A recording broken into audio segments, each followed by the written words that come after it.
Today we're up in Altadena. We are at Spreading Seeds Body, Mind, Spirit. It's a healing network of individuals that are working with at-risk youth, gang-involved youth, and families of those youth. Thank you, Creator, for bringing us together, bringing us in peace, bringing us after suffering so much in the violence of our communities and our homes, of all the drugs and alcohols, and many of our brothers and sisters sitting in the prisons. We come here with hurt. We come here with a lot of pain.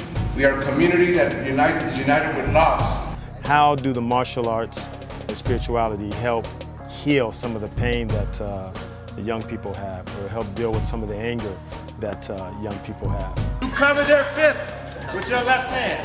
That's peace.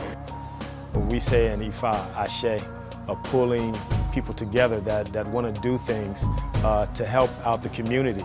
Because what he's doing is helping the community, you know, in a big way, This just shows that I'm supposed to be slanging drugs, going back with the homeboys, getting out of prison. I'm done with all that, you know?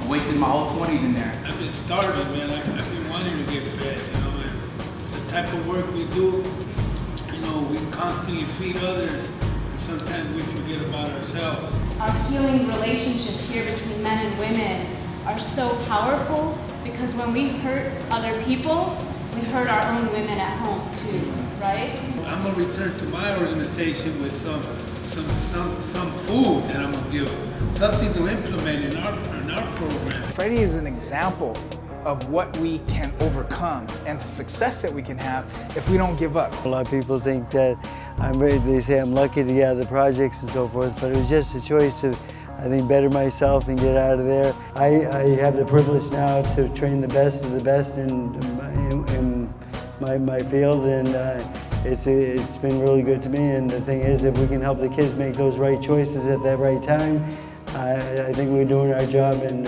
we'll do the best we can. This healing network is really for us to build strong collaboration. So we're helping each other out. So when we're going through our own struggles, our own obstacles, that we have somebody to turn to. This organization, I've not known about it until just recently. I've been traveling an awful lot. But once he mentioned to me what he was doing and what was going on and the people that were gathering, I said, I'm in, you know, I'm in. These are my people. And I want you to feel the coolness, because this is what we want to bring to our neighborhoods here in LA, our neighborhoods in Oakland, our neighborhoods in New York, our neighborhoods all over the world where all of our ancestors are from. Together we form a nucleus of work that can be done that will help our young people, and I'm excited about it. Everyone should have access to the technology of yoga that will help us tap into our real self. And someone said that here, that we could recognize who we are, because that is in truth where our power is. It's not in the facades or in the personalities we create to keep ourselves safe or to get over, but it's in that kernel of truth within us. Find that place of stillness. We call it shunya. Not trying to make great yogis out of them. We only want to assist them in becoming the greatest individual that they could be. So what was happening is kids were going to prison, kids were in gangs, kids were on drugs, and then everybody was writing them off. And I was looking at, oh, wait a minute, they could be the next heroes. Well, coming out of prison, you don't have no, you know, pretty much you're looking for someone to give you an opportunity for a job. You're looking, you know, pretty much you're searching. We're in a time where we have to reimagine everything, including mentorship, including eldership. We have to reimagine it. How does it work in the barrio? How does it work in our communities, in the housing projects? How does it work when you got kids on drugs who have killed people? How does it work in the world that we're in? So to me, any traditional knowledge is helpful, but it can't answer the particulars of having to deal with these people. You understand what I'm saying? When a kid is born, a baby is born like that, he has everything he needs to survive. He can survive. He just needs support. A lot of our youth have been labeled as F-ups and screw-ups and are not given the time and the day and the resources to really help and work with them. Ubuntu means that, literally translated is that a person is a person because of other people. That means we are connected somehow. young men and women tend to grow up thinking that they have to choose between a life of crime and a life of poverty. Mentorship gives the youth an opportunity to look at the third option, which is themselves, and decide what is it that they want to do with their lives. Almost all young people that want a mentor are hungry for something. Hungry for knowledge, for skills, for art, for anybody that can show them the way. And so in many ways, that's what happened with me and Fidel. He just became somebody that picked me as a mentor and kept bringing me along and kept going to me for guidance. And I learned a lot from him too, because I think that's what happens. You learn a lot from the people that supposedly you're teaching, they're teaching you. And the voice inside of you that you're born with, you have to listen to that voice. That voice will never deceive you. That voice will always be with you. It will always guide you. The only thing that is a problem today is that the voice is drowned by too many confusion. My time of change came through the loss of my oldest brother and my youngest brother. So we became victims of a crime. It affected my whole family, but that actually got me to self-reflect on where I was at in life. And because of that, I got into the gang intervention work with communities and schools. And through that, during the time I got into communities and schools, I lost an 18-year-old son to gang violence. So being able to give back to my community and bringing change, social change to the community it's vital. The work that Fidel does is extremely and incredible important.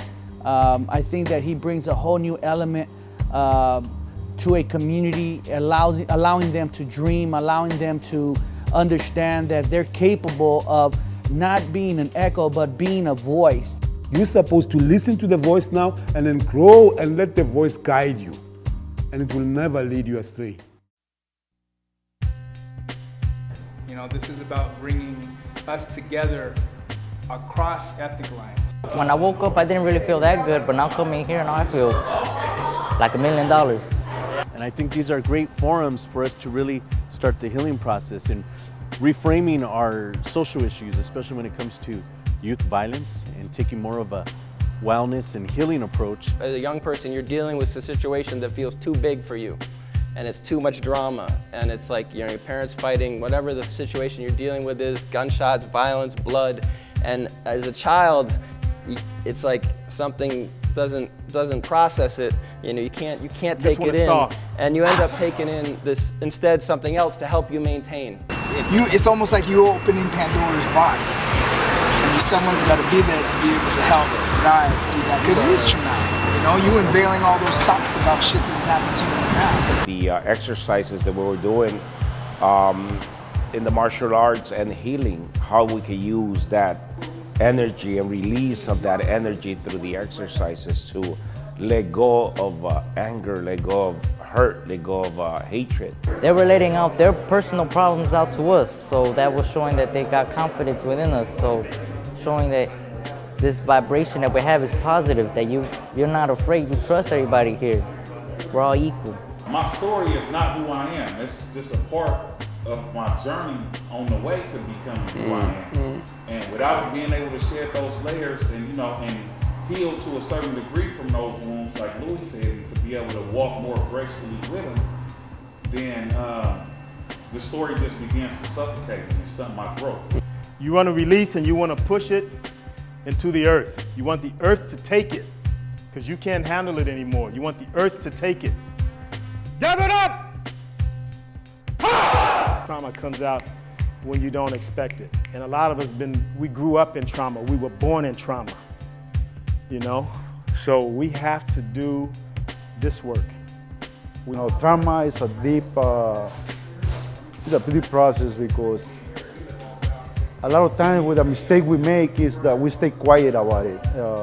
We don't know how to talk about it. We don't want to speak to other people because we're ashamed of it. You know, we acknowledge that what we've been through and that other people have gone through the same thing, and you don't feel so alone. With our culture, you know, urban culture, as a man, we're not taught to really deal with those issues or really vocalize them, you know. We're taught, you know, you deal with it, you shake it off, and you keep it pushing, you know, and almost act like it never happened. So to be in the room, a lot of people, a lot of wounded people, strong wounded people, who are so vulnerable as far as, you know, taking off the layers, and just exposing, you know, the wounds, you know, it's a very cleansing and refreshing situation. You know, I appreciate it.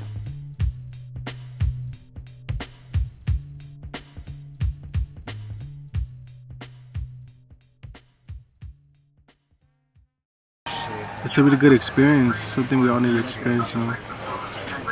And also something we forget about, nature, you know, and how powerful it could be. One is that you're surrounded by people that put youth at the center of everything they do. Not just their work, but the people who came on this trip put youth at the center of their lives, you know, 24/7. We get stuck in our little block sometimes and we don't get a chance to experience more than what's out there. You know, going down that river, you know, from what a lot of people were saying, there's also a lot of transformation.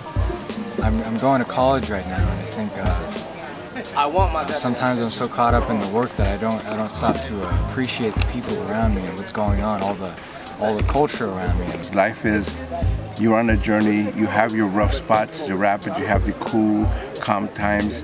You have to have teamwork, which is important because there was times when we all had to work together just to keep the boat from being off or getting stuck on rocks or whatever. And sometimes it's just learning how to be in rhythm with others. And there was also time when you had to individually find your own courage and your own space. We definitely need to be able to provide trips like this for our youth, you know, whenever possible, because it works the same way for the youth as it works for me. The more things that we can get them exposed to outside of their neighborhood is teaching them something new. It's opening up to new experiences. We're trying to create a paradigm shift, a social norm, you know, that a young man or young lady is able to be themselves, to be able to be courageous, and that's what we do, you know. And so being able to come out here and seeing that was extremely encouraging. It was like nothing I've ever done before, so we just got away from the city for about 3 days, I'll say, and just staying away from all that makes me feel like if I'm not in that cage no more, like being back in the city and right here being with nature is being one with, connected to earth, just how they're saying we're one with water and one with fire, and we were with the river today, water rafting, and it was a great experience.